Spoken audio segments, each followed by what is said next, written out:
Olá, irmãos amados, graça e paz a todos. Sejam muito bem-vindos a mais um vídeo do canal Uma Família em Cristo. Eu sou a Kíssila e hoje, para honra e glória do nosso Pai, faremos a leitura do 236º dia, seguindo com o livro de Jó, capítulo 12, versículo 1, ao capítulo 15, versículo 35. 1 Coríntios, capítulo 15, versículo 29 ao 58.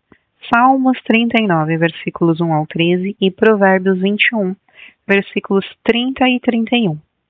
Amados, antes de iniciarmos a leitura, vamos agradecer ao nosso Pai e pedir a direção para o estudo. Pai amado, graças te damos por tudo. Te agradecemos pelo teu amor, pelo teu cuidado. Te pedimos perdão pelos nossos pecados. Te pedimos que o Espírito Santo nos dê a direção nessa leitura para que nós tenhamos o entendimento da tua palavra de acordo com a tua vontade. Que assim seja em nome do Senhor Jesus Cristo. Amém. Livro de Jó, capítulo 12, versículo 1 ao capítulo 15, versículo 35.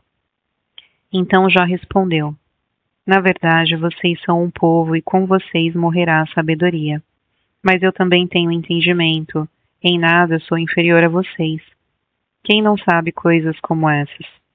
Eu sou motivo de riso para os meus amigos, eu que invocava a Deus, e ele me respondia. O justo e o reto são motivos de riso. No pensamento de quem está seguro, há desprezo pela desgraça. Um empurrão para aqueles cujos pés já vacilam. Os opressores têm paz em suas tendas e os que provocam a Deus estão seguros. O Deus deles é a sua própria força.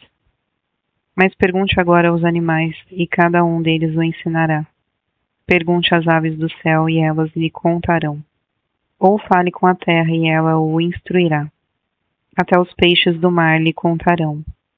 De todos estes, quem não sabe que a mão do Senhor fez isso? Na sua mão está a vida de todos os seres vivos, e o espírito de todo o gênero humano. Por acaso o ouvido não avalia as palavras, assim como o paladar prova as comidas? Está a sabedoria com os idosos? Será que a longevidade traz o entendimento? Com Deus estão a sabedoria e a força. Ele tem conselho e entendimento. O que ele derruba não pode ser reconstruído. Se ele lança alguém na prisão, ninguém a pode abrir. Se ele retém as águas, elas secam. Se ele as solta, elas devastam a terra. Com ele estão a força e a sabedoria. A ele pertencem o engano e o enganador. Ele leva os conselheiros embora, descalços, e faz os juízes de tolos. Solta os laços que prendem os reis e amarra uma corda aos seus lombos. Ele leva o sacerdote embora descalço e transtorna os poderosos. Deixa os conselheiros sem palavras e tira o entendimento dos anciãos. Lança desprezo sobre os príncipes e afrouxa o cinto dos fortes. Das trevas revela coisas profundas e traz à luz a densa escuridão. Deus engrandece as nações e depois as destrói. Dispersa-as de novo, as congrega. Tira o entendimento dos chefes do povo da terra e os faz vaguear pelos desertos sem caminhos. Nas trevas andam tateando sem terem luz. Ele os faz cambalear como bêbados. Eis que os meus olhos viram tudo isso, e os meus ouvidos o ouviram e entenderam. O que vocês sabem, eu também sei. Em nada sou inferior a vocês. Mas falarei ao Todo-Poderoso e quero defender-me diante de Deus. Vocês, porém, cobrem a verdade com mentiras. Todos vocês são médicos que não valem nada. Quem dera vocês ficassem completamente calados. Vocês poderiam passar por sábios. Ouçam agora a minha defesa e prestem atenção aos argumentos dos meus lábios. Será que vão dizer perversidades em favor de Deus? Vão dizer mentiras a favor dele? Serão parciais por ele? Argumentarão a favor de Deus? Por acaso seria bom se ele os examinasse? Ou vocês zombariam dele como zombam das pessoas? Ele certamente os repreenderá, se em oculto forem parciais. A grandeza dele não os amedrontaria, e o terror dele não cairia sobre vocês? As máximas de vocês são provérbios de cinza, as defesas de vocês são muralhas de barro. Calem-se diante de mim, e eu falarei, que venha sobre mim o que vier. Tomarei a minha carne nos meus dentes e porei a minha vida nas minhas mãos. Eis que ele me matará, já não tenho esperança. Mesmo assim defenderei a minha conduta diante dele. Também isto será a minha salvação, o fato de um ímpio não comparecer diante dele. Ouçam com atenção as minhas palavras e escutem a minha exposição. Tenho já bem encaminhada a minha causa e estou certo de que serei justificado. Quem há que possa entrar em litígio comigo? Se houver, eu fico calado e morro. Concede-me somente 2 coisas, ó Deus, e assim não me esconderei de ti. Tira a tua mão de cima de mim e não me amedronte o teu terror. Interpela-me e eu responderei, ou deixa-me falar e tu responderás. Quantas culpas e pecados tenho eu? Mostra-me a minha transgressão e o meu pecado. Por que escondes o teu rosto e me consideras teu inimigo? Queres aterrorizar uma folha levada pelo vento? E perseguirás a palha seca? Pois decretas contra mim coisas amargas e me atribuis as culpas da minha mocidade. Também prendes os meus pés com correntes, observas todos os meus caminhos e traças limites às plantas dos meus pés. Apesar de eu ser como uma coisa podre que se consome e como a roupa que é comida pela traça. O ser humano nascido de mulher vive breve tempo, cheio de inquietação. Nasce como a flor e murcha, foge como a sombra e não permanece. Sobre ele abre os teus olhos, me fazes entrar em juízo contigo? Quem poderá tirar coisa pura daquilo que é impuro? Ninguém, visto que os dias do ser humano estão contados. O número dos seus meses está nas tuas mãos. Traçastes limites além dos quais não passará.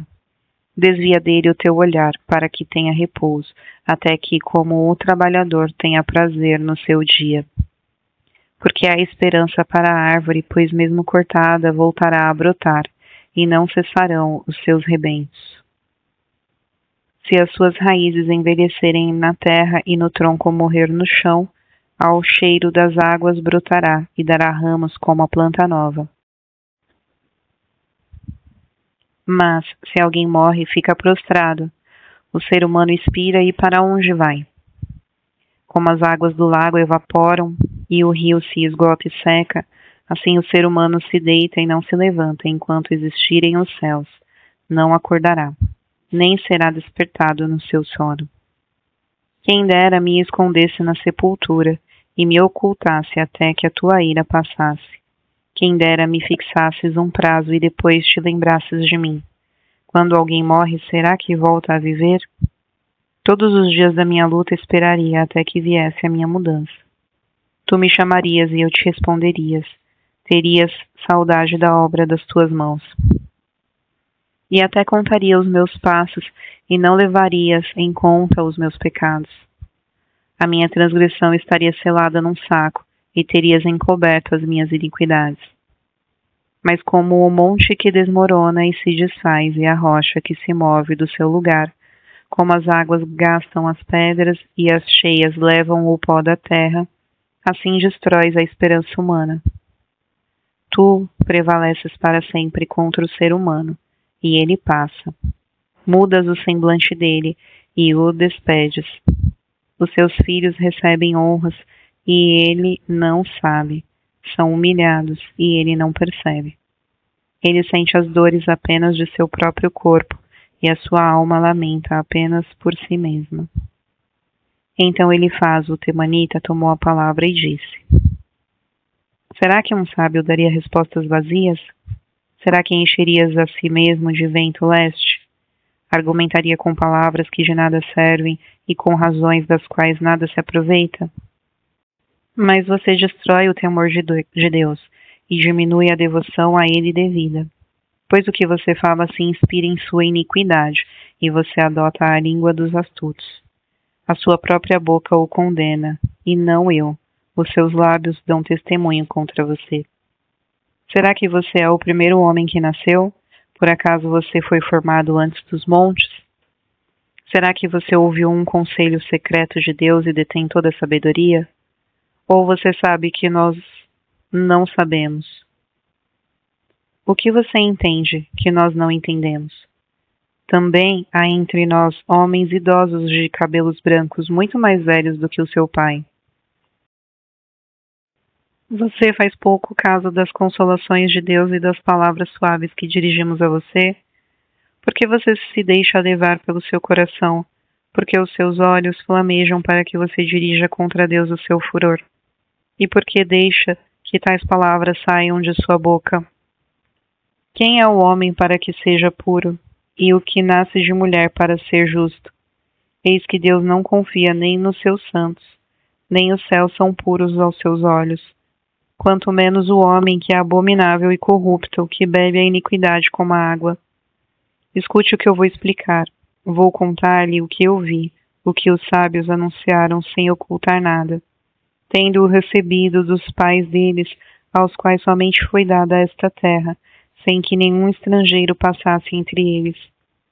O ímpio é atormentado todos os dias, no curto número de anos que reservam para o opressor. O som dos horrores está nos seus ouvidos. Na prosperidade lhe sobrevém o destruidor. Não crê que possa escapar das trevas, e é assim que a espada o espera. Anda vagando em busca de pão, dizendo: onde está? Bem sabe que o dia das trevas está perto. A angústia e a tribulação o assombram.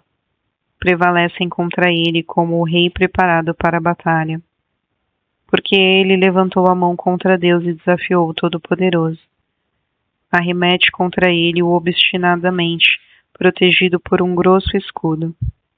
Porque cobriu o rosto com a sua gordura, que se acumulou também na cintura. Morou em cidades assoladas, em casas que ninguém devia morar, que estavam prestes a virar ruínas. Por isso não ficará rico, nem subsistirá a sua riqueza, nem se estenderão os seus bens pela terra.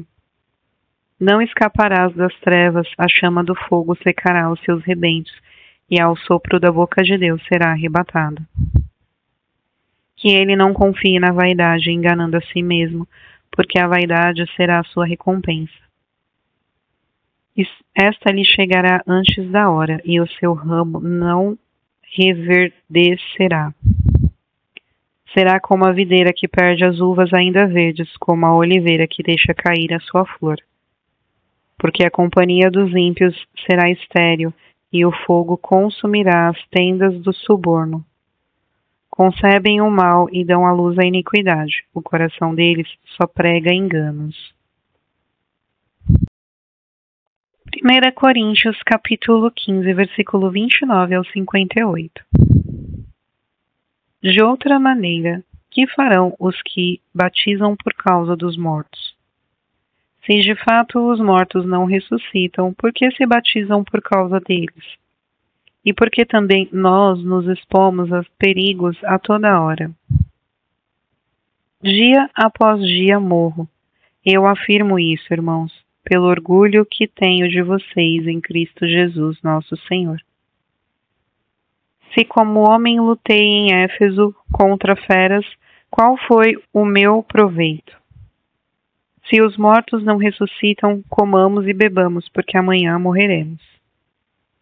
Não se enganem, as más companhias corrompem os bons costumes. Voltem à sobriedade como convém e não pequem, porque alguns ainda não têm conhecimento de Deus. Digo isto para a vergonha de vocês. Mas alguém dirá: como é que os mortos ressuscitam? E com que corpo virão? Insensato. O que você semeia não nasce, se primeiro não morrer. E quando semeia, você não semeia o corpo que há de ser, mas o simples grão, como o de trigo ou de qualquer outra semente. Mas Deus lhe dá corpo como Ele quer dar, e a cada uma das sementes ao seu corpo apropriado.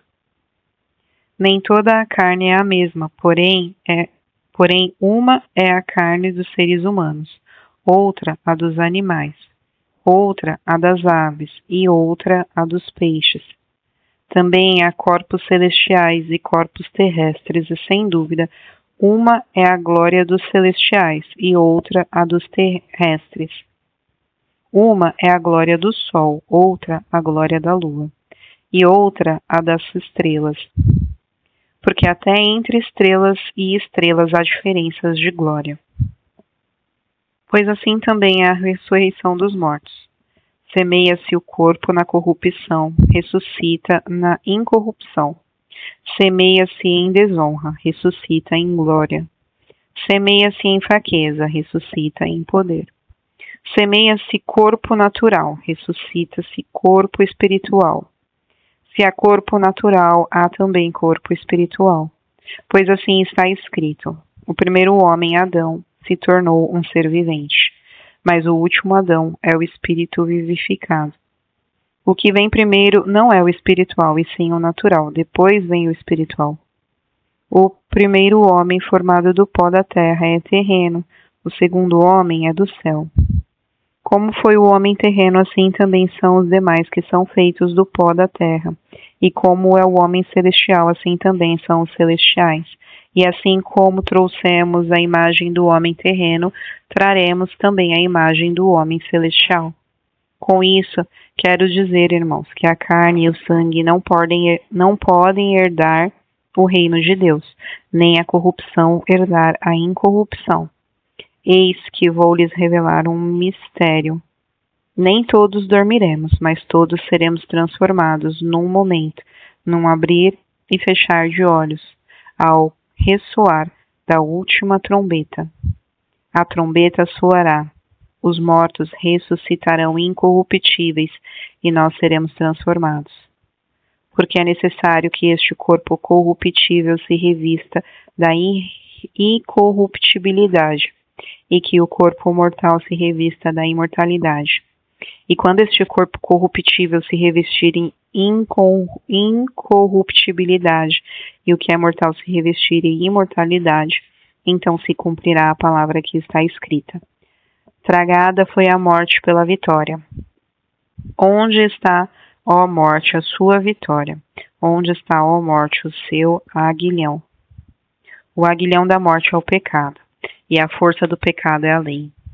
Graças a Deus que nos dá a vitória por meio do nosso Senhor Jesus Cristo. Portanto, meus amados irmãos, sejam firmes, inabaláveis e sempre abundantes na obra do Senhor, sabendo que no Senhor o trabalho de vocês não é em vão. Livro de Salmos, capítulo 39, versículos 1 ao 13. Ao mestre de canto Gedutum, Salmo de Davi. Eu disse comigo mesmo, guardarei os meus caminhos para não pecar com a língua, porém mordaça a minha boca enquanto os ímpios estiverem à minha presença. Emudeci em silêncio, calei a respeito do bem, e a minha dor se agravou. O coração me ardia no peito. Enquanto eu meditava, um fogo se acendeu dentro de mim. Então eu disse em voz alta: Senhor, dá-me a conhecer o meu fim, e qual é a soma dos meus dias, para que eu reconheça a minha fragilidade. Deste aos meus dias o comprimento de alguns palmos. A tua presença, o prazo da minha vida é nada. Na verdade, todo ser humano, por mais firme que esteja, é pura vaidade.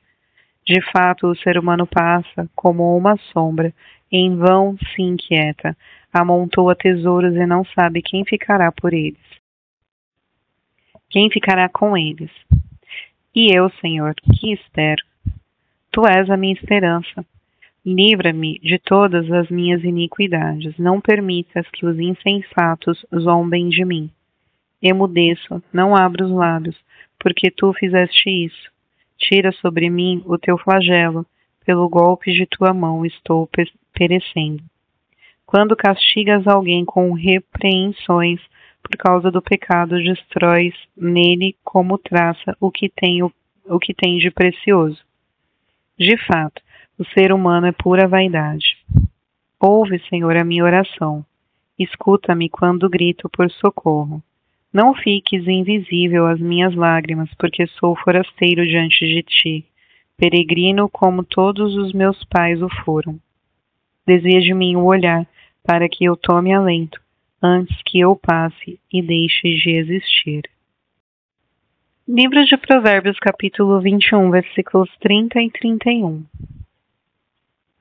Não há sabedoria, nem entendimento, nem mesmo conselho contra o Senhor.